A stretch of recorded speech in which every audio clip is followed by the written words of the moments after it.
Click here to listen. U.S. President Donald Trump is not in control of his own administration, as evidenced by the latest round of sanctions imposed against Russia for the alleged involvement in the poisoning of the Skripals in the UK in March. The sanctions came the same day that U.S. Sen. Rand Paul, our Kentucky, announced on a trip to Moscow that he had handed over a letter to Russian President Vladimir Putin from Trump calling for better relations between the two countries. For that reason, the timing appears to be suspect, suggesting strongly that Trump has his own foreign policy while the Trump administration, comprised mainly of bureaucrats referred to as the deep state, have their own. Right now, they appear to be in control, not President Trump, over his own administration, and it is having the adverse effect of further alienating Washington and Moscow. The neocons, led by National Security Advisor John Bolton, along with Secretary of State Mike Pompeo and his United Nations Ambassador Nikki Haley, comprise the Trump War Cabinet, ostensibly aimed at directing a harder line toward Syria, North Korea, Iran but also Russia. Killing the deep state. Jerome R. Corsi, Ph. D. Best price $19.42 by new $17.99 as of 11:20 Eastern Daylight Saving Time. Details. Bolton, in particular, has been outspoken in calling for regime change in some of these countries. Trump not so much so. In fact, he has said just the opposite. Nevertheless, their anti-Russian flair in Washington has breathed new life into the neocons who, along with the Democrats, deep state and much of the mainstream media, have pushed the false narrative of collusion between Russia and Trump. This persistent, anti-Russian rant and repeated sanctions which have been imposed have had the effect of leading to further threats of sanctions for questionable reasons, raising the potential prospect of suspension of diplomatic ties. Even at the height of the Cold War, relations between the U.S. and Russia never reached such low depths as they have now. The latest sanctions affect primarily dual-use technologies which are civilian products with potential military applications. They include gas turbine engines, electronics and integrated circuits which will now be denied. Previous sanctions going back to the Obama administration, however, already imposed bans on many of these dual-use technologies. In addition, the U.S. has delivered an ultimatum, saying that if Russia does not give assurances within 90 days that it will no longer use chemical weapons and allow international inspectors to inspect its production facilities, further sanctions will be implemented. But Russia denies it used chemical weapons. Unlike the U.S., it destroyed its chemical weapons stockpile in accordance with international treaties. Implementation of the sanctions stem from provisions of the Chemical and Biological Weapons Control and Warfare Elimination Act of 1991. Legislation gave a 60-day window to begin implementation of sanctions after the Trump administration determined that the now British citizen Sergei Skripal and his daughter Yulia were poisoned by a strain of the Novichok nerve agent. The U.S. came to that conclusion following an initial determination by the British government. However, the U.S. administration missed the deadline by more than a month. That prompted Rep. Ed Royce, R. Califf, chairman of the House Foreign Relations Committee, to write a letter to Trump some 2 weeks ago slamming the president for ignoring the deadline. Curiously, the British government hasn't implemented similar sanctions, although the U.S. has.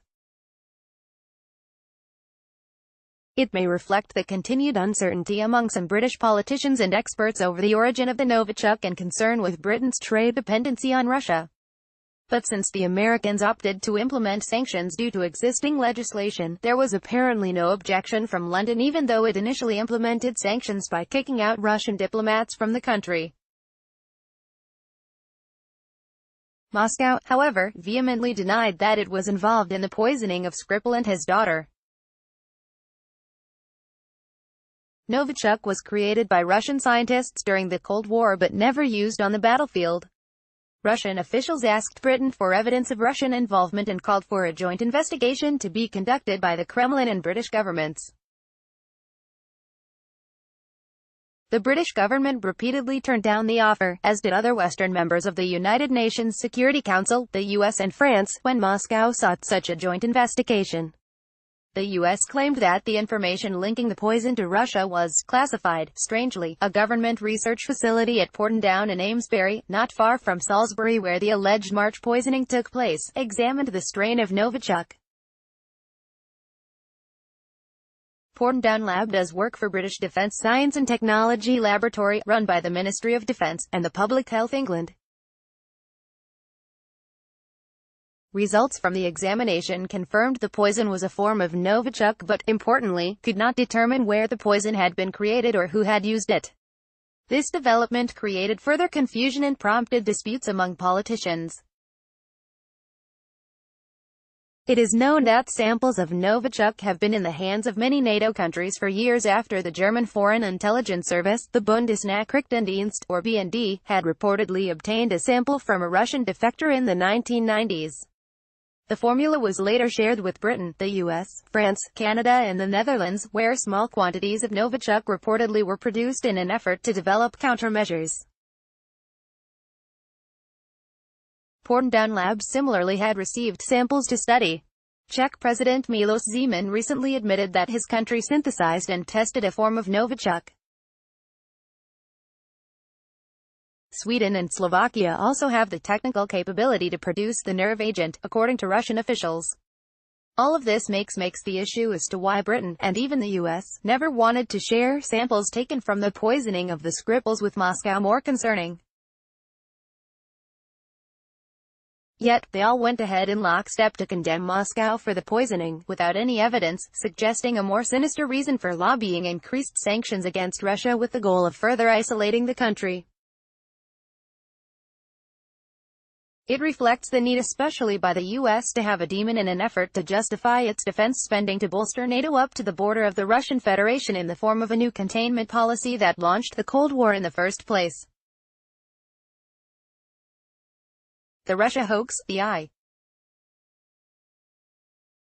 Greg Jarrett best price, $15.50 buy new $12.76 as of 6:20 Eastern Daylight Saving Time. Details, with even further sanctions against Russia and the recently passed Defense Department authorization bill about to go into effect, it is becoming apparent that the allegations against Russia are politically motivated, false flag allegations to be used as an excuse for a greater geostrategic reason, to contain Russia, just as the Trump administration is increasingly finding its US-led unilateral world order being challenged more than ever. The reason, however, isn't due to anything that Moscow initiated but by Trump himself, who isn't in control of his own administration, and maybe never has been. Many of his campaign promises, such as dropping out of the Joint Comprehensive Plan of Action, or Iranian nuclear agreement, the threat of sanctions against any company that trades with Iran, his tariff war with U.S. allies are in conflict with each other, leading to increased world instability.